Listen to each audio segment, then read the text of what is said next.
Saludamos al licenciado Cristian Zurita, periodista de investigación, ex candidato a la presidencia de la República. Cristian, muy buenos días. Ante todo, siendo la primera ocasión tras la muerte de Fernando Villavicencio en la que podemos tener un contacto directo, reiteramos nuestro sentimiento de pesar por la muerte de su colega y compañero Fernando Villavicencio. Pero yendo al momento actual, quisiéramos iniciar este diálogo preguntándole cuál es su opinión sobre las declaraciones de Cuero y el pedido del correísmo.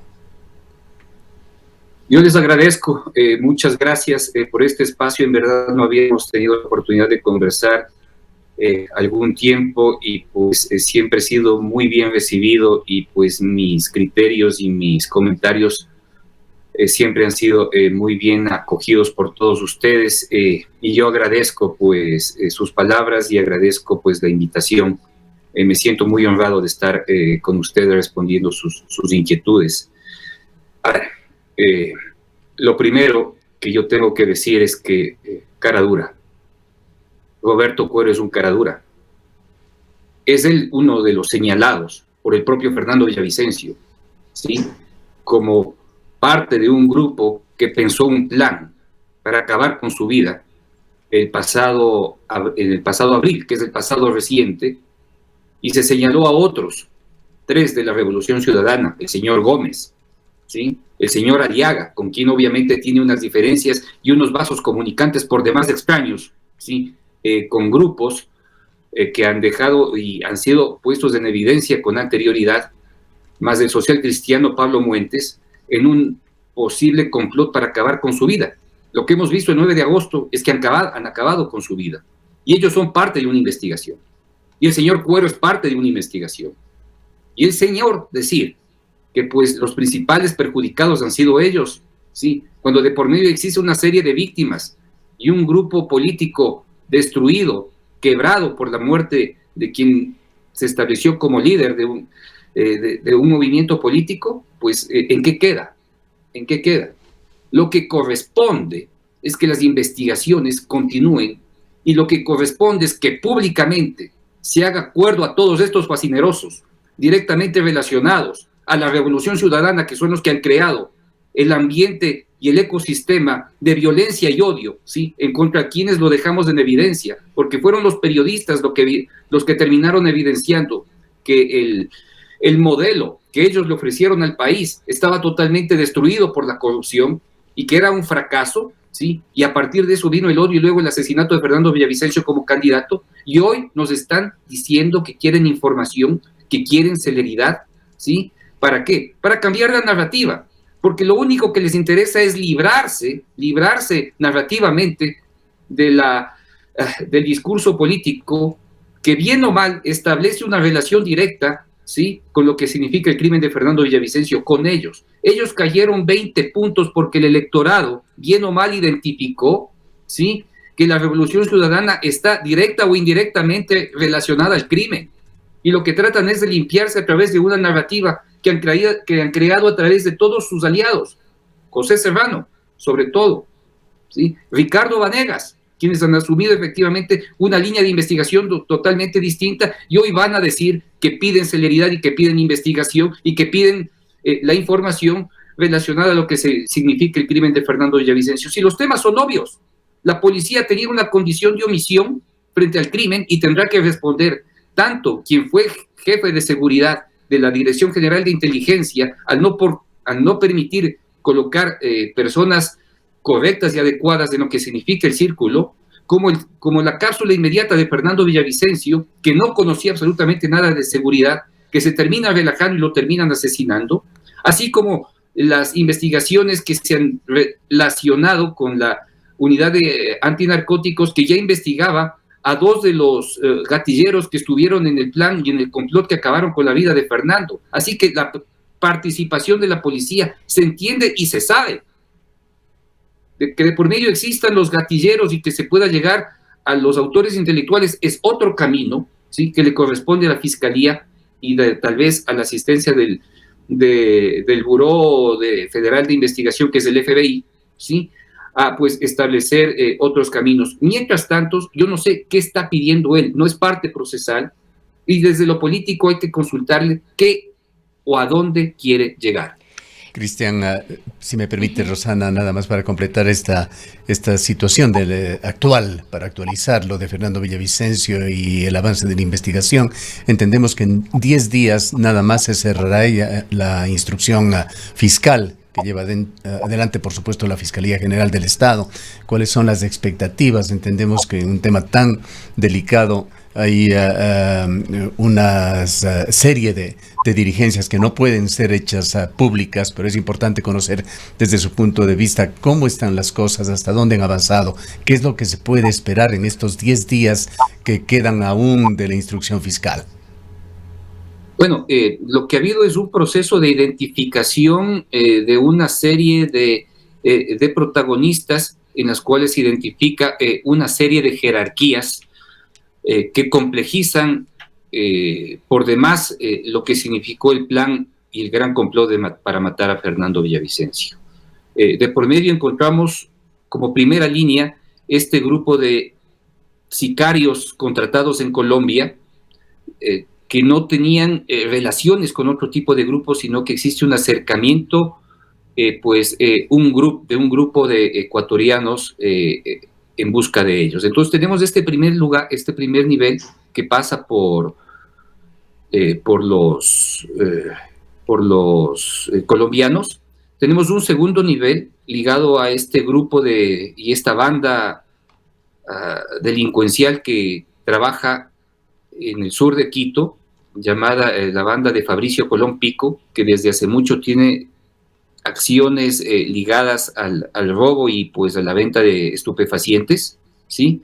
Existiría un tercer nivel relacionado a este grupo de lobos a la sombra, que no se entiende claramente qué son, ¿sí? Pero se entiende que existe una condición de territorialidad, sobre todo, que funciona en la sierra, ¿sí? Entonces es difícil de establecer ciertos vasos comunicantes con lo que puedan hacer las acciones de los grupos de delincuencia organizada que tienen sobre todo su fortaleza en la costa, ¿ya? Y las líneas que llevan a una de las cárceles que todavía yo no termino de entender ni conocer a profundidad, tampoco podría dar detalles de ello. Entonces lo que encontramos son como 4 jerarquías al menos directamente relacionadas al crimen material. Yo aspiro de verdad, de corazón, que puedan haber nuevos allanamientos y nuevas vinculaciones para ampliar el proceso de investigación, ¿sí? Por un periodo más y pues establecer las necesidades y conjunciones desde la reserva de lo que puede ser en el futuro el descubrimiento de quiénes son los autores intelectuales de este atroz hecho. Para licenciado Zurita, muy buenos días. Sería importante también analizar cómo han ido avanzando estas investigaciones. Al parecer, discrepancias dentro de la familia, diferencias dentro de la familia de Fernando Villavicencio han llevado a especular sobre ciertos temas. Uno de ellos, ¿qué mismo sucedió, por ejemplo, con el teléfono de Villavicencio? Nadie sabe qué pasó con ese teléfono que podría contener información importante. En algún momento incluso el tío de Fernando dijo a través de un TikTok que la hija vino a Cuenca y lanzó el teléfono en uno de los afluentes de nuestra ciudad. ¿Qué está pasando ahí? Esto es importante aclararlo también. Bueno, eso es parte de la narrativa que ha construido el abogado Ricardo Vanegas como una de las líneas supuestas de investigación que termina apalancando el discurso del correísmo, ¿sí?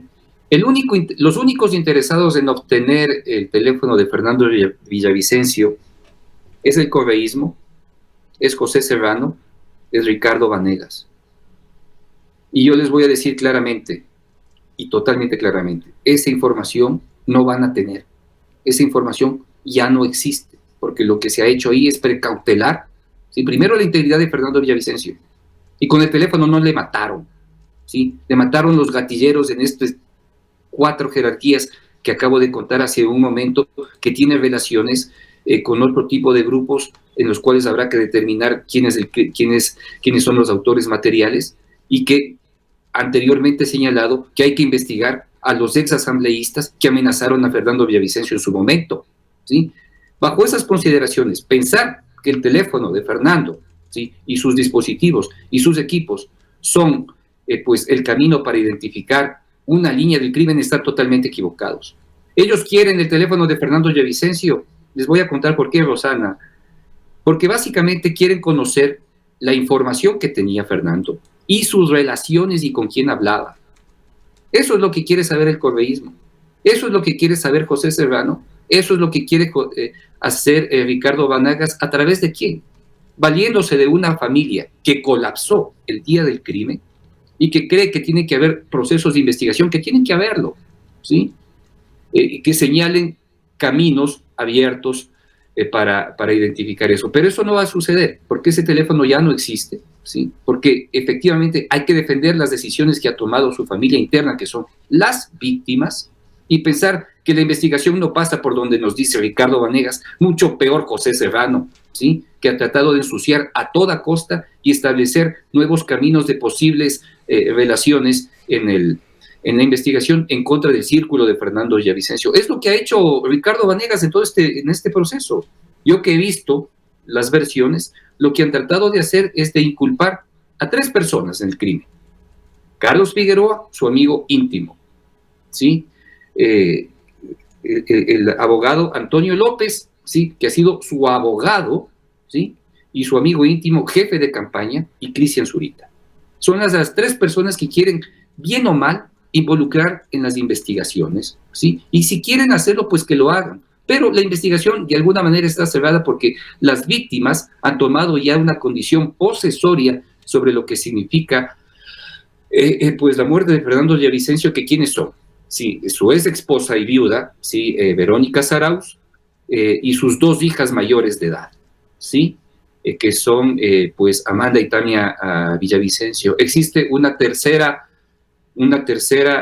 protagonista que acaba de incluirse dentro de ese proceso, que es una sobrina de Fernando Villavicencio, que en su momento, cuando Fernando fue joven, él tuvo pues la que quería tanto esta chica que la inscribió como su hija, ¿sí? Es su sobrina en realidad, pero a la falta del padre le inscribió como hija y como tal jurídicamente tiene el derecho de participar dentro de este proceso. Ella aún está actuando, ¿sí? Dentro de este camino con el abogado Ricardo Vanegas y no se le puede negar el derecho de que exija lo que cree, pero de allí a establecer que ellos deben imponer, ¿sí? Los caminos, los rumores y las sospechas en contra de otros niveles que no se compadecen con la investigación, pues simplemente eso no va a aparecer. Yo lo digo con frontalidad y con claridad. No van a tener el teléfono ni los dispositivos de Fernando Villavicencio porque por allí no pasa. Y porque por allí primero se tiene que defender las relaciones inmediatas que tenía, ¿sí? Su información privada, que es a lo que quieren acceder y destruir la reputación, ¿sí? Ensuciar como ya lo han hecho desde el día de su crimen, ¿no es cierto? Y sobre todo, con quién hablaba y con quién compartía información. Eso no van a conocer. Yo quisiera preguntarle sobre 2 personajes enigmáticos que están dentro de todo esta maraña que es la investigación. Ricardo Vanegas, a quien usted ya se ha referido.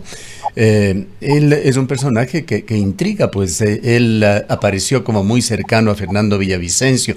La última vez que estuvo en este medio de comunicación presente, Fernando Villavicencio lo hizo justamente con la asambleísta Sánchez y con Ricardo Vanegas. Tenemos que ser honestos, no nos impresionaba positivamente Ricardo Vanegas, pero estaba junto a Fernando Villavicencio. El tiempo aparentemente nos va dando la razón en esto. Pero ¿quién es Ricardo Vanegas? ¿Qué intereses representa en estos momentos? Y el otro personaje que quisiera preguntarle, que fue protagonista recientemente, pues era uno de los testigos a quienes había llamado la Fiscalía, es el ex asesor del Ministerio de Justicia en el correísmo, Diego Mauricio Vallejo, quien señaló tener información clave para encontrar la punta del ovillo de este caso. Ustedes hace mucho tiempo en Periodismo de Investigación presentaron un amplio reportaje sobre la persecución que había sufrido Diego Vallejo durante el correísmo.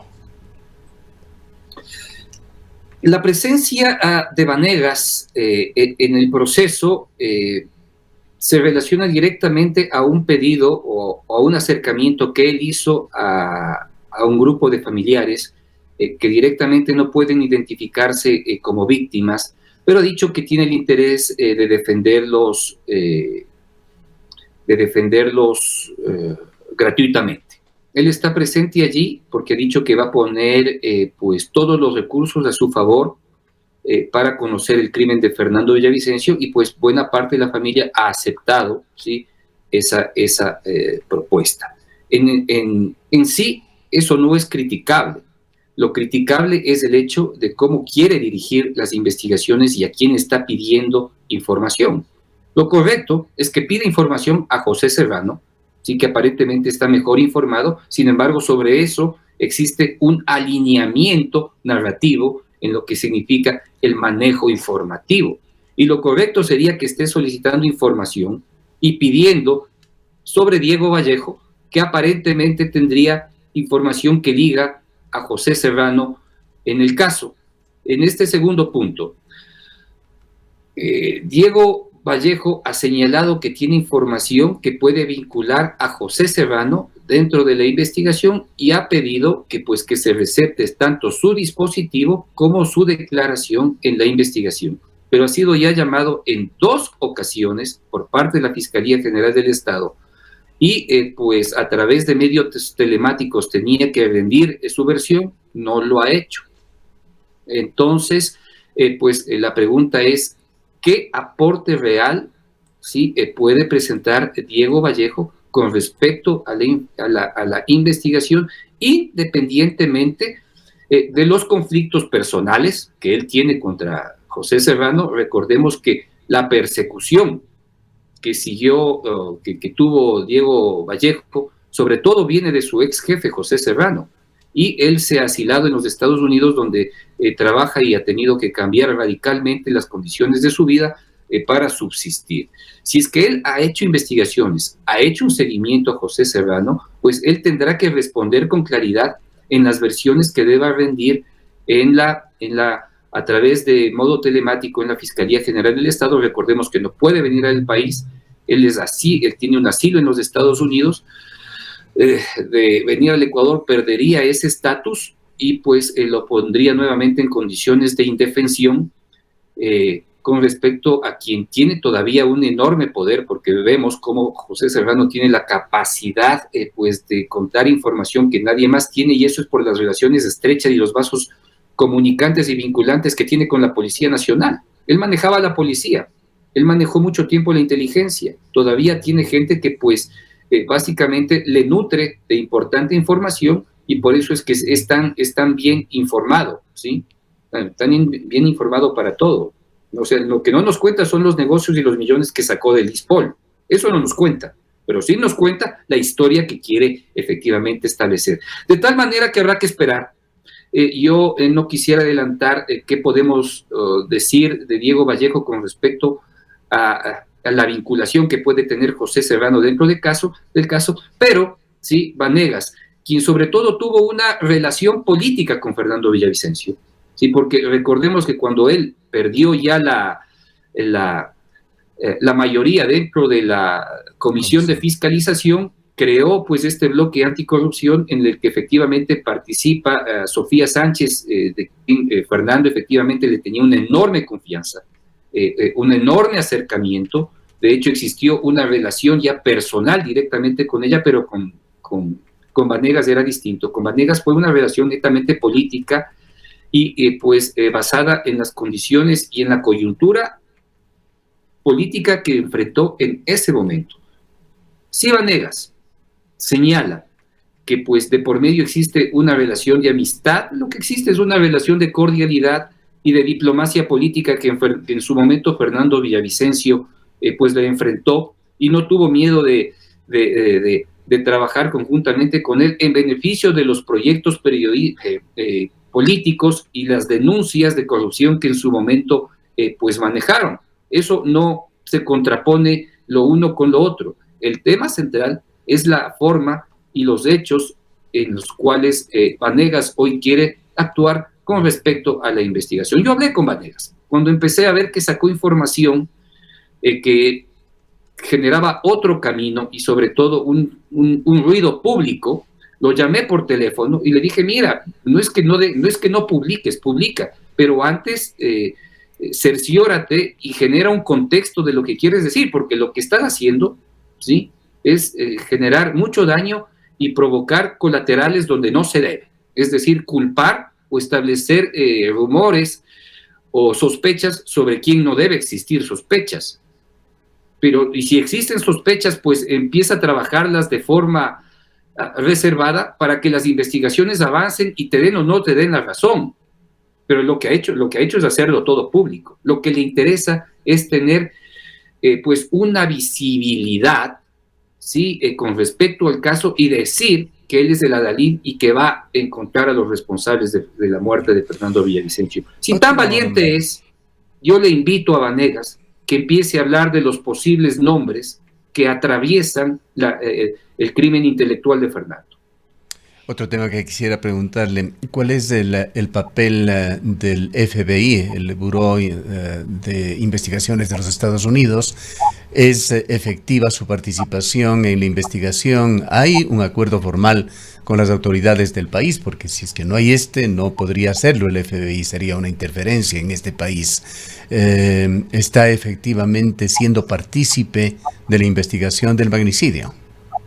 En buena parte la información que se posee y que ha logrado materializarse es por el trabajo del FBI. Si nosotros en este momento tenemos la posibilidad de conocer que existen entre 13 y 14 detenidos, pasa por el trabajo del Buró de Investigaciones Federales. ¿Sí? Ha sido por demás importante, y aspiramos que esta colaboración se extienda más allá de entender qué pasó en lo material. Lo material prácticamente ha sido definido y entendido. La información existe. El momento en que se haga pública se va a conocer al detalle cómo es que se armó este gran complot en el cual existen al menos 25 o 30 personas, y de los cuales al menos la mitad están detenidos dentro de todos estos grupos en las jerarquías que anteriormente me referí. Y aspiro yo que puedan mantenerse y que ayuden a entender y a desentrañar, mejor dicho, las líneas que pasan por el crimen intelectual. Cristian, ¿ustedes han logrado determinar o establecer algunas hipótesis de por qué exactamente le mataron a Fernando Villavicencio? A mí me ha resultado un poco macabro, un poco escuchar esto de que a Fernando le mataron únicamente con la intención de dañar o perjudicar a un movimiento político, en este caso a la Revolución Ciudadana. ¿Ustedes han logrado establecer las causas exactas por las cuales se le asesinó a Villavicencio? Villavicencio fue el político más disruptivo que apareció en la política ecuatoriana en los últimos años, una carrera política por demás corta, pero extremadamente disruptiva. Y si a Fernando lo matan es porque era incómodo para todos los poderes. A Fernando lo asesinan porque resultaba una real amenaza. Y pues acaban con su vida porque quienes detentan, es decir, el poder y su relación con las mafias, sabían que era una amenaza total y que tenía enormes posibilidades de llegar a la presidencia de la República. Así que lo que se evidencia es que su crimen pasa porque él no tenía concesiones con nadie, ¿sí? A diferencia del resto, quien sí no tenía concesiones absolutamente con nadie era él. Y esa es la razón por la cual lo asesinan. Lo asesinan porque en verdad entendía que tenía una enorme posibilidad de llegar a la presidencia, de pasar a la segunda vuelta, que tenía todas las posibilidades, todas. Quienes han dicho que no tenía están mintiendo, porque existía un empate técnico que pues evidenciaba que cualquiera de los 3 segundos podía pasar.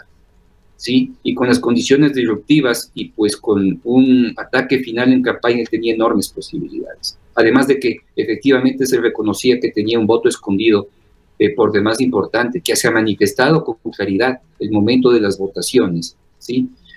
El propio 20 de agosto. ¿Sí? Así que quienes digan que han sido para acabar con ellos, pues lo que hacen primero es deslindarse de una responsabilidad que les corresponde. Porque es la Revolución Ciudadana la que tiene enormes vasos comunicantes con los grupos de delincuencia organizada. Eso ya ha sido evidenciado con claridad, ¿sí? Es una realidad, de hecho, es una voz de perogrullo, como dicen los intelectuales. No hay que señalarlo porque ahí están los nombres, ahí están los hechos, ahí están las formas, ahí están a quienes obedecen, quienes se relacionan, ¿sí? Y recordemos que 20 días antes, 22 días antes, fue asesinado otro anticorreísta, ¿sí? Agustín al alcalde de Manta, ¿sí? Su voz y su recuerdo efectivamente ya ha sido silenciado y olvidado por el país. Si yo he asumido y tomé esta bandera, justamente fue para tratar de establecer y encaminar algo que no puede olvidarse, como son estos hechos, y pues bajo esas circunstancias yo todavía estoy tremendamente obligado de tener una responsabilidad de encontrar y pues evitar que la voz de Fernando quede en el olvido. Cristian, para transitar al momento actual, pues es muy importante también escucharle a usted sobre la coyuntura política actual y lo que se viene en Ecuador. Y para doblar la página sobre estos dolorosos sucesos, quisiera preguntarle si es que usted confía en que se llegará a determinar en forma efectiva la identidad de él o los autores intelectuales. No es fácil. No es fácil poder dar con los autores intelectuales, y aspiro de verdad que el momento en que esta investigación ya quede abierta de manera pública, se generen las líneas para poder continuar con las investigaciones de quienes pueden estar detrás del crimen, ¿sí? Obviamente pasa por el entendimiento de los grupos de delincuencia organizada y sus relaciones con grupos políticos. Obviamente pasa por las denuncias que Fernando Villavicencio, sobre todo, realizó con respecto al manejo y al poder que tiene el crimen organizado por los puertos. Y obviamente pasa por buena parte de las denuncias y entendimiento de lo que significa el manejo territorial, ¿sí?, del narcotráfico con respecto a la justicia. Allí habrá que buscar los nombres, posiblemente algunos de ellos ya sean públicos y señalados y mencionados, pero establecer con una claridad creo que nos va a llevar un tiempo. Espero estar equivocado. En verdad, de corazón, espero estar equivocado, y pues tener la posibilidad de establecer las líneas de responsables, que pueden ser cualquiera, ¿sí? De aquellos que han iniciado los procesos judiciales y que nos acusaron, y que acusaron con tremenda vehemencia el propio día de asesinato de Fernando Villavicencio, ¿sí? Como aquellos que hoy guardan silencio y buscan generar otros caminos lejanos, ¿sí?, lejanos a lo que deberían ser las reales investigaciones. Eso estará por determinarse en verdad en el futuro. Encaminándonos hacia el momento actual, Cristian, pasemos por los aspectos personales. ¿Cómo, cuánto ha cambiado su vida este asesinato y su forzada incursión en la política ecuatoriana? 180 grados. Mi vida bajo ninguna circunstancia es la misma.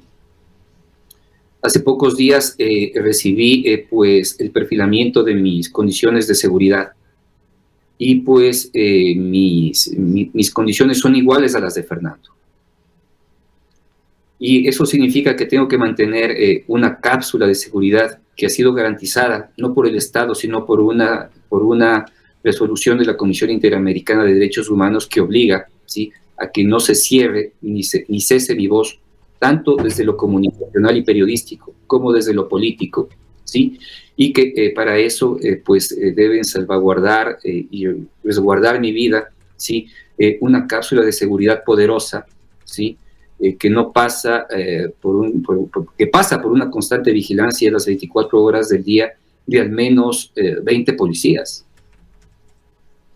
Es decir, mi vida cambió totalmente. O sea, lo que antes podía hacer y gozar, a pesar de las circunstancias y cuidados que yo ya tenía, pues de lo que significa la libertad, eso ya no existe. Yo no puedo ya caminar por la calle. Yo no puedo estar solo en un lugar público, ¿sí? Yo tengo que movilizarme únicamente de puntos específicos de uno a otro, bajo un manejo muy estricto de agenda y un proceso de avance de la policía para saber a dónde me tengo que desplazar, con quién me voy a reunir. Es decir, yo la vida que en su momento tuve ya no la tengo, la he perdido por completo, y no sabemos y desconozco el tiempo que me pueda llevar volver a vivir en las circunstancias similares que algún día tuve. No dudamos que usted el próximo domingo verá el debate presidencial. Quisiera preguntarle a qué aspectos del mismo le prestará particular atención. El próximo gobernante tiene en realidad muy pocas posibilidades de acción. Sin embargo, lo que hemos visto es que se ha entrado políticamente en un concurso de ofertas, porque la fuerza de la política y de una campaña lo exige. No es que exista un baratillo de ofertas, es que se necesita pues la verdadera necesidad de tratar de persuadir que voten, sí, que voten por un candidato. Y eso significa tomar posiciones con una serie de necesidades que el pueblo y el país requiere. Sin embargo, el próximo gobierno sí tiene 3 líneas centrales que atender.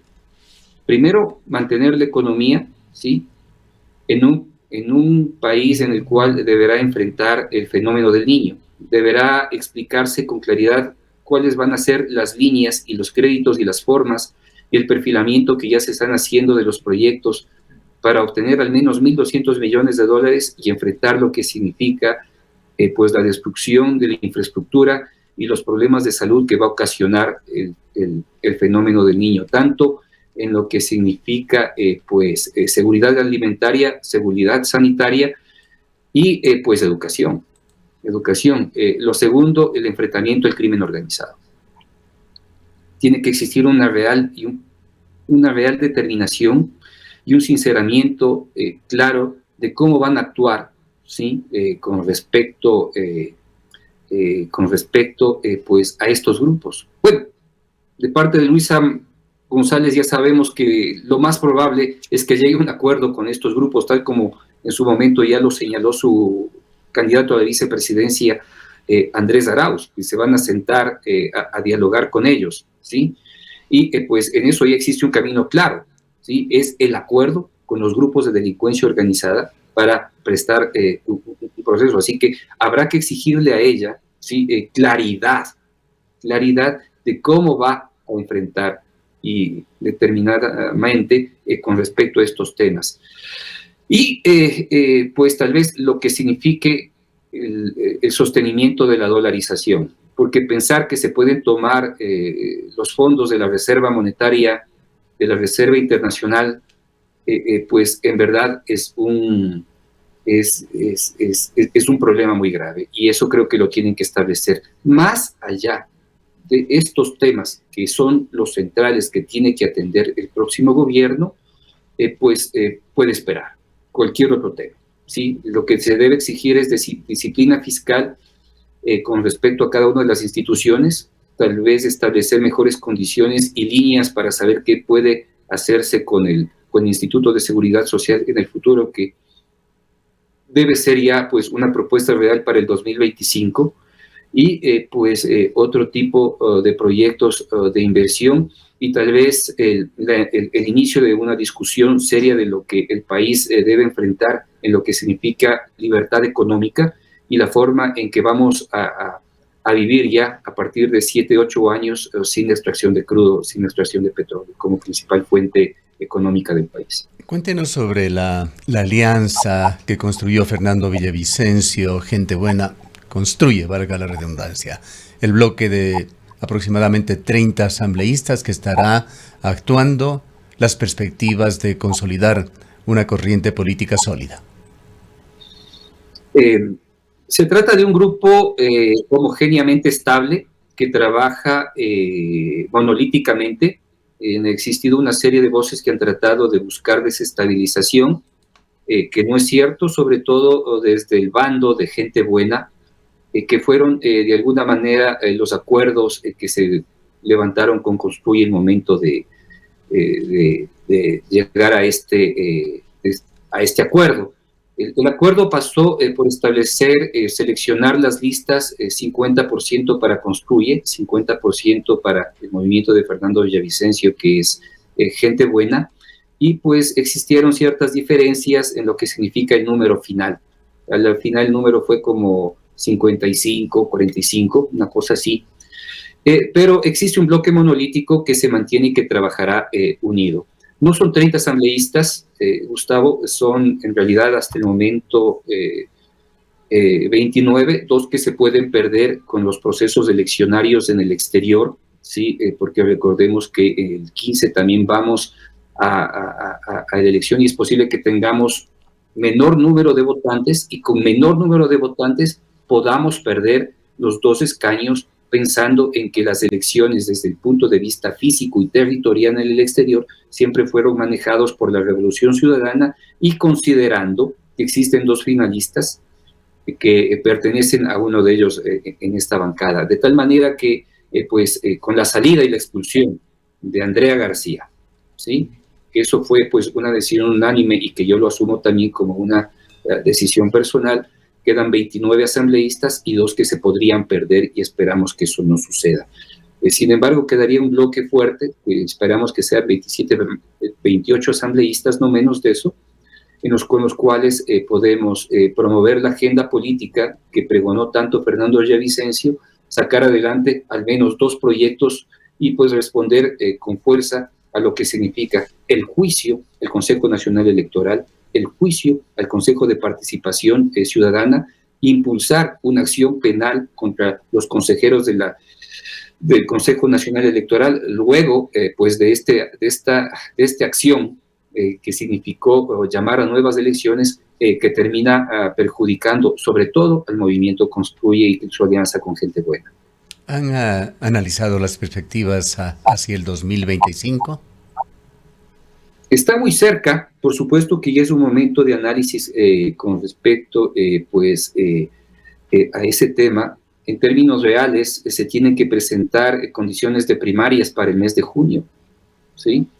Y lo que significa es que pues estamos prácticamente a puertas de lo que es la campaña para el 2025. Es un tema que va concomitante con el desarrollo de las acciones políticas que se tienen que emprender desde ya y que para el 5 o 6 de noviembre, que ya debe estar instalada la Asamblea, pues será un proceso continuo de decisiones y de evaluación para entender cómo se va a actuar. De mi parte, yo no podría dar todavía una respuesta con respecto a ese tema. Entenderá que yo entiendo muy bien, yo soy un hombre con muy bien puestos los pies en la tierra y que yo, a pesar de estar de alguna manera vinculado ya directamente en la política, aún me considero un no político, no un antipolítico, sino un no político en los términos pragmáticos de lo que ello significa, y pues yo todavía no tengo ni una posición ni una decisión de cómo voy a actuar y enfrentar lo que significa el proceso electoral a partir de junio y julio del próximo año. ¿Cuáles son sus reflexiones sobre el periodismo en los momentos actuales? Queda un hueco grande, doloroso, muy doloroso y grande. Aspiro que alguien en el futuro pueda tomar ese espacio y aspiro yo también no separarme de él. Hay muchas cosas que decir y contar. Y aspiro que esté en las condiciones y perdón que me quiebre de esta manera. Aspiro que alguien tome en el futuro las banderas que en su momento Fernando y yo lo hicimos. Culminemos con sus reflexiones sobre el país, Cristian. Bueno, tenemos enormes desafíos. Primero, el de recuperar el país, y eso solo se hace con determinación, porque es verdad que existe pues una consolidación de los grupos de delincuencia organizada en lo que significa el manejo de la justicia. Eso tiene que encontrarse un camino y una determinación que ya no pasa solo por el respeto a las decisiones de derecho. O sea, creo que el país vive otras circunstancias y no puede alojarse pensando en eso. Si el presidente de la República el presidente Lasso ha dicho que no va a respetar la decisión de la decisión soberana, ¿sí?, que se tomó en la consulta popular con respecto a Yasuní. Pero no lo hemos escuchado en decir nada en que no va a respetar las decisiones que se toman territorialmente los jueces de cualquier territorio con respecto a beneficiar a los grupos de delincuencia organizada. ¿Sí? O sea, ¿cómo es que para lo uno sí, para lo otro no? El presidente de la República ahora tiene, sí, después de estos 2 años perdidos que nos ha dejado, al menos debería tener la decencia y la valentía, ¿sí?, de impedir que esos jueces efectivamente cumplan con las decisiones que toman los grupos de delincuencia organizada. No porque los jueces quieran, porque los jueces están amenazados, si no lo hacen los matan, y los matan a su familia. Y si él tuviese la decencia, ¿sí?, la valentía de asumir y decir que no va a cumplir con las decisiones desde el Ejecutivo, de lo que significa la movilización de todos estos reos, ¿sí?, de entre una y otra cárcel, pues ya haría mucho. Pero ojalá lo haga. Y pasa por su voluntad política, porque eso sí es una voluntad política. Si no lo hace, o decide dar la contra lo que significa las decisiones del Yasuní, y no asumir una posición similar, con respecto a la movilización de los líderes de los grupos de delincuencia organizada, creo que está cometiendo la peor de las cobardías. Bien. Muchísimas gracias, Cristian. Hemos apreciado mucho su presencia y, de hecho, la audiencia que le sigue aquí en el Austro Ecuatoriano. Muchas gracias a usted, Gustavo, Rosana. Un placer nuevamente estar conversando con ustedes. Declaraciones del licenciado Cristian Zurita, periodista y ex candidato a la presidencia de la República. Son las 8:46 minutos.